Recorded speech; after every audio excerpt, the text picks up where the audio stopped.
पिताश्री, मैं इस प्रकार नहीं जाने दूंगा आपको।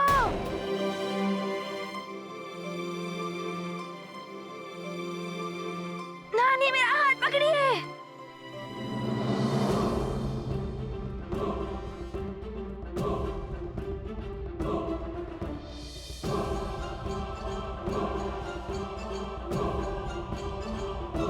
आप सब यहीं रुकिए, मैं अभी आता हूँ। पिताश्री, मैं आ रहा हूँ।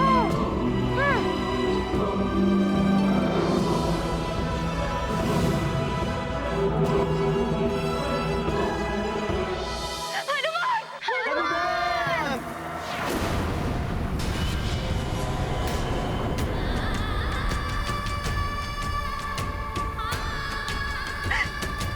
महादेव, मेरे पुत्र और मेरे पति की रक्षा करना। हनुमान, तुम पुनः मेरे कार्य में हस्तक्षेप कर रहे हो।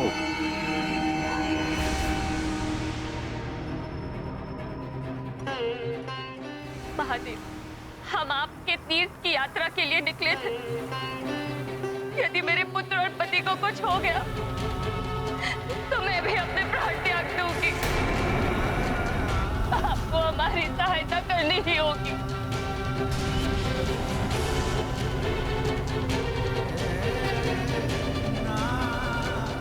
तो आप भी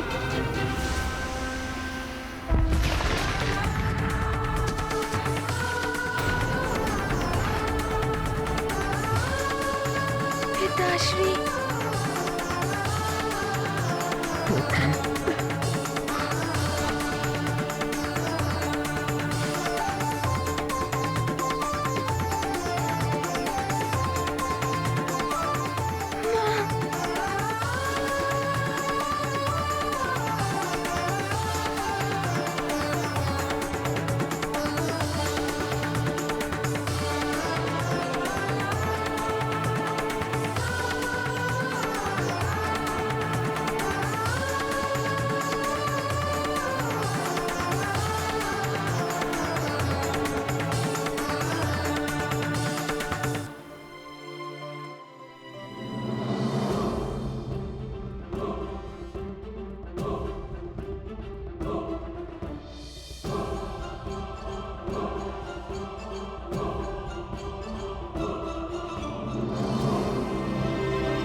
हनुमान!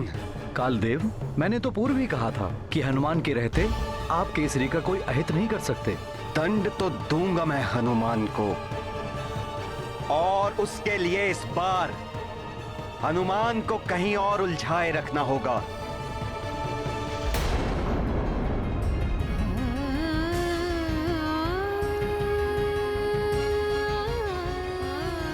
पिताश्री, आप ठीक तो है ना?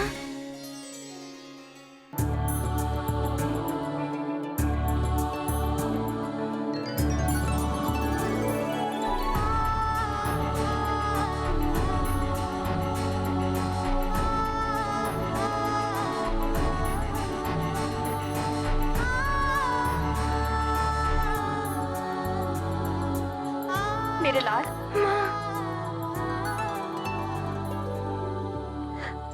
आज पुनः तुमने हम सबको रक्षित कर दिया। कितनी भाग्यवान हूं मैं कि तुम मेरे पुत्र हो।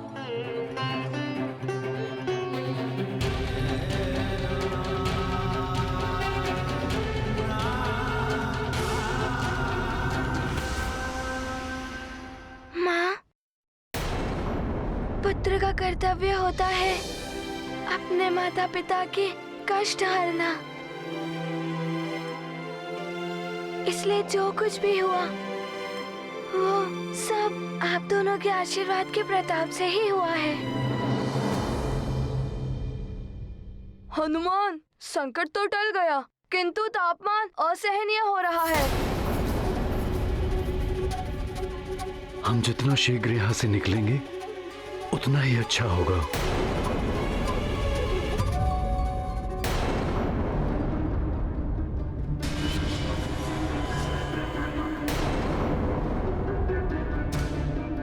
रुकिए पिताश्री,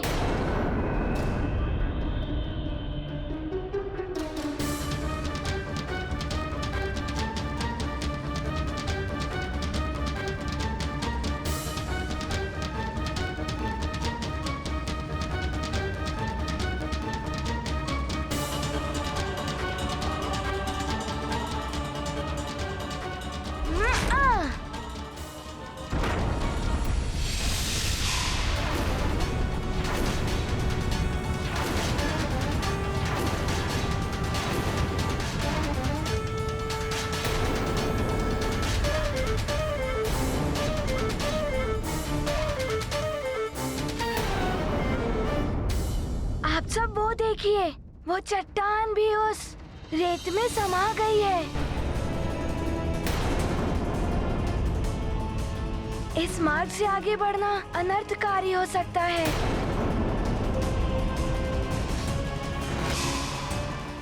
किंतु हनुमान, यहाँ खड़े रहने से भी कोई हल नहीं निकलने वाला। हमें आगे बढ़ना ही होगा।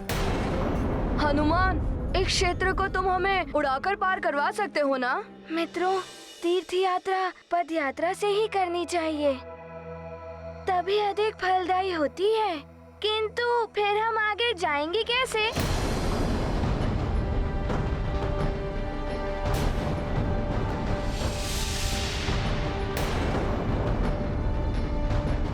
ये तो ताप बढ़ता ही जा रहा है। प्यास भी तीव्रता से लग रही है। किंतु मुझे तो आश्चर्य इसलिए हो रहा है कि अकस्मात इतना तापमान कैसे बढ़ गया। अग्निदेव का ये ताप तुम सबके लिए असहनीय हो जाएगा हनुमान।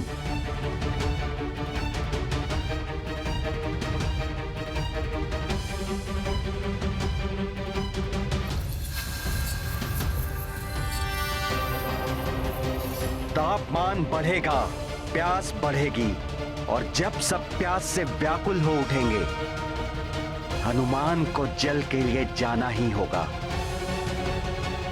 और जैसे हुआ हनुमान केसरी से दूर, मृत्यु होगी केसरी के समीप। बहुत प्यास लग रही है, कोई जल ला दो। जल, जल।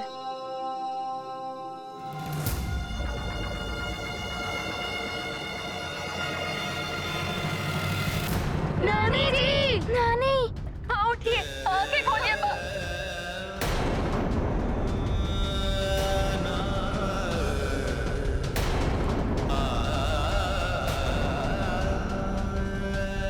तापमान असहाय होता जा रहा है। यदि शीघ्र जल न मिला तो न जाने क्या होगा। क्या करूं मैं? पिताश्री को छोड़कर भी नहीं जा सकता, किंतु जल के बिना सबकी दशा दारुण होती जा रही है। पिताश्री, हम यात्रा तो थल मार्ग से कर लेंगे, किंतु मैं जल लाने तो उड़कर जा सकता हूँ ना? हाँ पुत्र, संकट काल में तुम ऐसा कर सकते हो। किंतु मित्र, इस मरुथल में तो दूर दूर तक जल का कोई चिन्ह दिखाई ही नहीं दे रहा है। पुत्र हनुमान, आसपास देखो, यदि इस मरुथल में कोई पक्षी दिखाई दे तो जल वही होगा। किंतु हनुमान, शीघ्र लौट कर आना पुत्र। तुमसे ही हम सबका साहस बना हुआ है। मैं भी अब सबसे दूर नहीं जाना चाहता, किंतु विवशता है। फिर भी मैं शीघ्र आ जाऊंगा।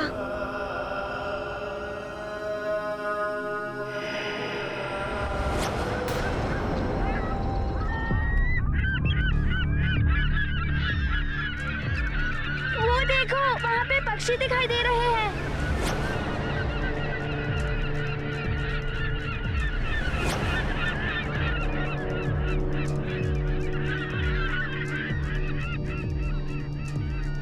हाँ, मैं अभी उस ओर जाता हूँ। हाँ पुत्र, शीघ्र ही जल लेकर आओ। तुम्हारी नानी का स्वास्थ्य बिगड़ता जा रहा है। जी पिताश्री, मैं शीघ्र आ जाऊंगा।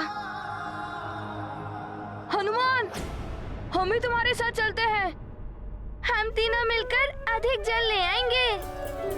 ठीक है, चलो। ये गाथा महाबली हनुमत की, रुचिकर लीला राम भगत की। जय जय जय रघुनंदन राम, जय जय जय महाबली हनुमान। जल की खोज करे हनुमान, आज्ञा लेकर भरे उड़ान। सहनशीलता की ये घड़ी, काल रचित तृष्णाय बड़ी।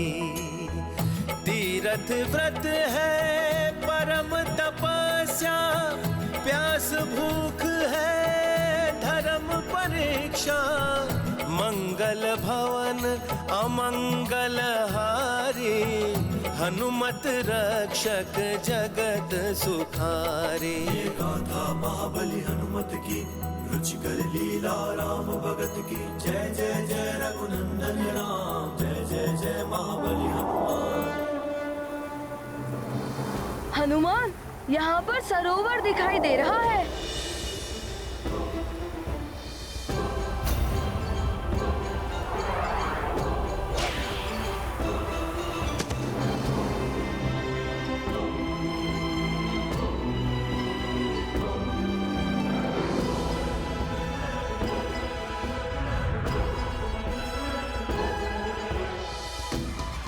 मित्र, थोड़ा जल पी लेते हैं। ठहरो।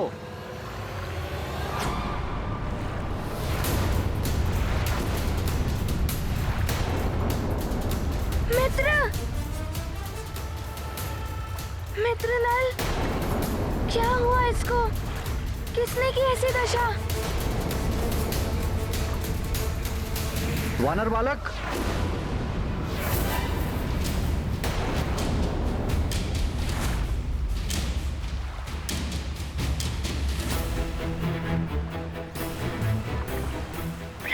ऋषिवर,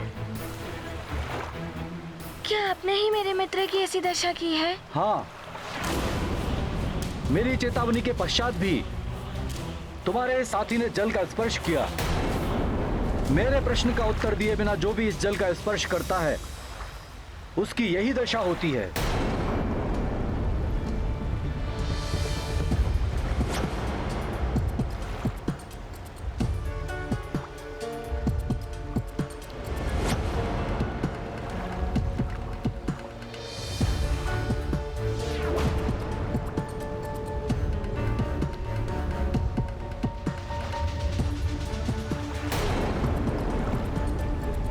सभी मूर्ति बन गए हैं। बालक, मेरे प्रश्न का उत्तर दिए बिना तुम भी जल लेने की चेष्टा करोगे तो तुम्हारी भी यही दशा होगी।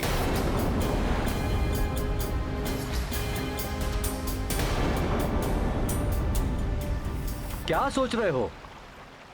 यदि प्रश्न हल करोगे तो तुम्हें तुम्हारा ये मित्र वापस मिल सकता है बालक, अन्यथा रिक्त हाथ ही लौट जाओ।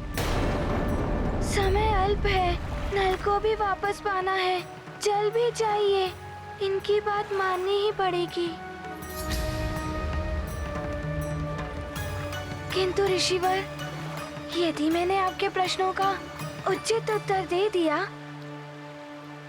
तो मेरे मित्र नल को नया जीवन दान मिल जाएगा और सारे पशु पक्षियों को भी।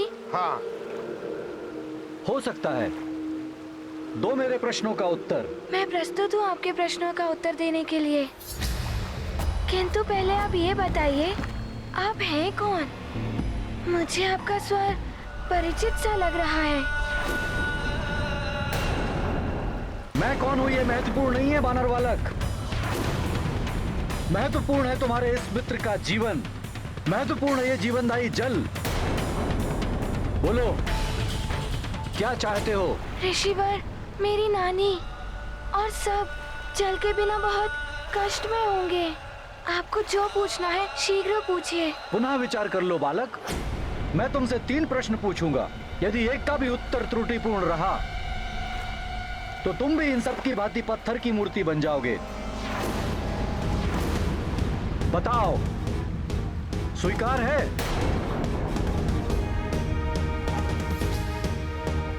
मुझे स्वीकार है। 3 प्रश्न। हनुमान, तुम 3 प्रश्न के उत्तर दे दोगे, किंतु मृत्यु के लिए 3 क्षण भी पर्याप्त होते हैं।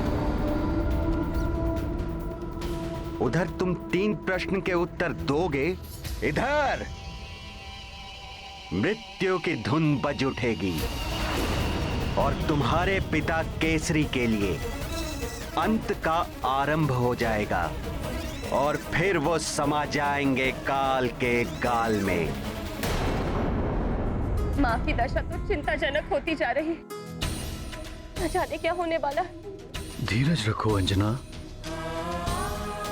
हनुमान जल लेकर आता ही होगा।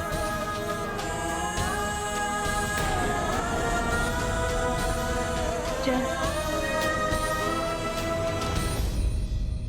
चल।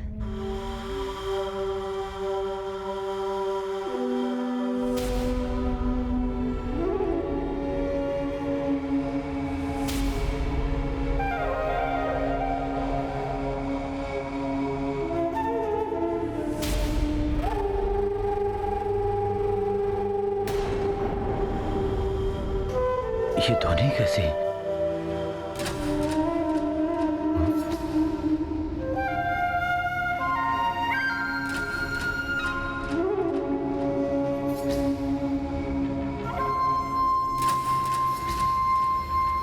ये मुरली की धुन इस मरुथल में कहां से आ रही है?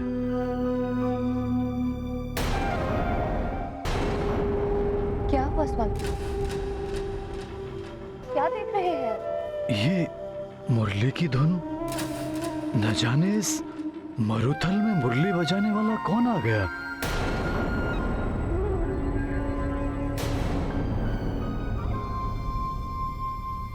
मुझे तो कोई धुन नहीं सुनाई दे रही है। कदाचित आपको भ्रम हुआ है स्वामी। हाँ, मुझे भी सुनाई नहीं दे रही। मुझे तो स्पष्ट सुनाई दे रही है। उस पर्वत की ओर से सुनाई दे रही है मुझे मुरली की धुन। अवश्य उसके पास जल होगा अंजना। तुम मां का ध्यान रखना, मैं जल लेकर आता हूं। किंतु स्वामी, मुझे मां के पास ही रहना होगा। सैनिकों, महाराज के पीछे जाओ, उनकी सुरक्षा आवश्यक है। जी महारानी जी। जी महारानी जी।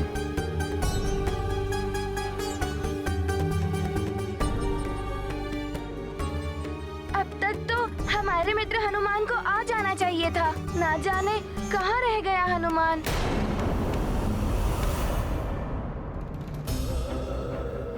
मेरा मन कुछ विचलित सा हो रहा है। प्रतीत हो रहा है जैसे कुछ अनिष्ट होने वाला है। मेरा प्रथम प्रश्न, वो क्या है जो कभी परिवर्तित नहीं होता? परिवर्तित नहीं होता? पर्वत हो सकते हैं। बाल्यावस्था से ये जैसे दिखाई देते थे वैसे ही हैं। हनुमान उत्तर होगा पर्वत। इनमें वर्षों से कोई भी परिवर्तन नहीं हुआ। किंतु मित्र नील, पर्वत भी समय समय पर परिवर्तित हो जाते हैं।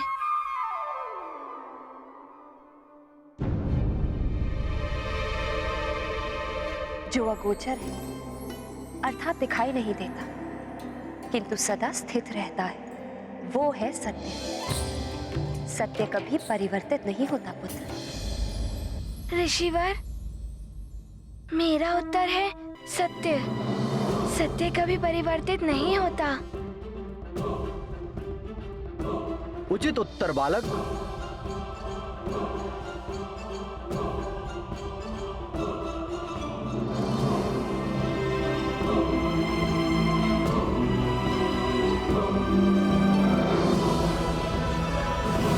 शीघ्र ही दोनों प्रश्न और पूछ ले ऋषिवर, फिर हम शीघ्र ही जल लेकर यहाँ से चले जाएंगे।